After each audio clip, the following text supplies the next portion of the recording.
Hey guys, what's up? It's Ricardo, junkguysdfw.net, guys. I'm actually at the headquarters here in Dallas. And what you see behind me is actually the haunted junkyard, haunted house that we had running for the last 2 weeks in October here in Dallas. And it was a complete success, but I guess this is one of those videos that I wanted to express to y'all that this is something that you can do with your property if you own a property or rent a property out and it's big enough to do an event like this. Actually, this is the location also for my 2018 and 2019 junk removal summit that we had here, and the mini summit that we had in 2020 just a few months ago with just the local companies, junk removal companies in this area. So what are some of the uses for the property when you have a piece of property like this for junk removal? What are some of the uses? Well, I saw the ability and I took advantage of having a full-blown 1.9 acre haunted house on my property, and it's probably the most profitable thing I've ever done in 12 years for my business, other than a huge job that I had way in the back that was in the $55,000 range. But this is probably the second biggest.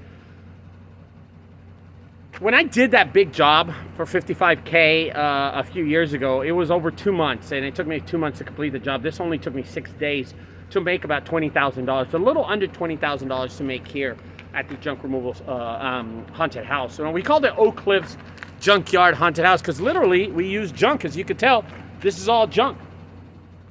And I've expressed how many refrigerators were here. There was over 78 refrigerators, 38, okay, get this, 38 washer and dryers, 22 microwaves, 4 satellite dishes, a jet ski that you can see there, and just miscellaneous junk all over the place.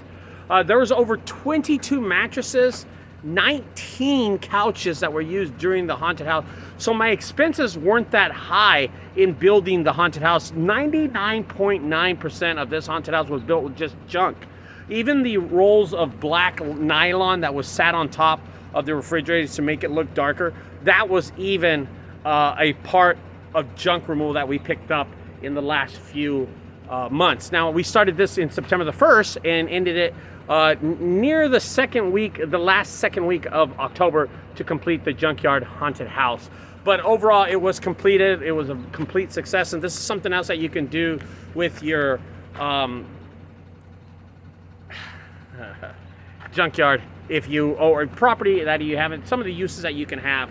A lot of people are afraid to rent out a space, or they're afraid to get a location because they don't really have the business for it. And I understand that if you don't have the business for it, don't rent out a place. You know what I mean? I don't rent out anything like that. As a matter of fact, only if you have the business, only if you have the vehicles and the amount of room that you have for the location, you should really rent it out. Now here, I've been here about 4.5 years and decided to have a full-blown haunted house that was a complete success for me and my business. Of course, we employed about 24 people during the haunted house, so the expenses were pretty high, but the profit was way better than that because the expenses were not that bad, okay? And I just want to express that to y'all guys, that, giving it to the big man like that and showing other people that this can be possible. It was possible. It was really possible. Now, I avoided some of the insurance problems and some of the permit problems by doing donation-based only haunted house. And the community came out, especially the community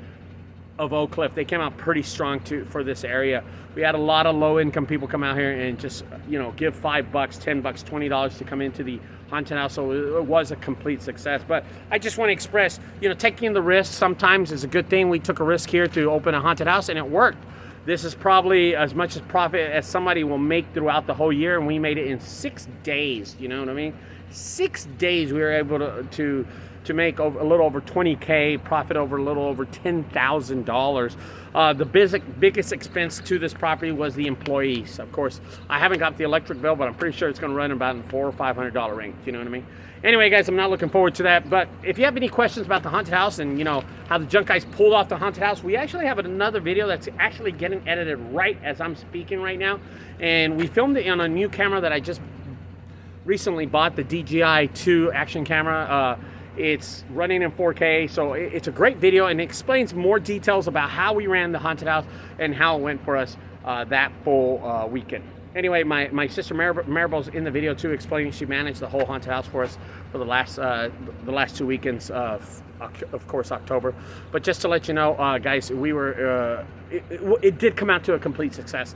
Don't forget, guys, I'm going to end this video, and if you like the video, subscribe over there to the right side. On the left side, check out my other videos, and I'll talk to you later. Stay tuned for the video that's going to come out in the next few hours or day. I'm not sure. My editing software really sucks at home. I've been having a hard time with it for some reason. I'm thinking of going with something else.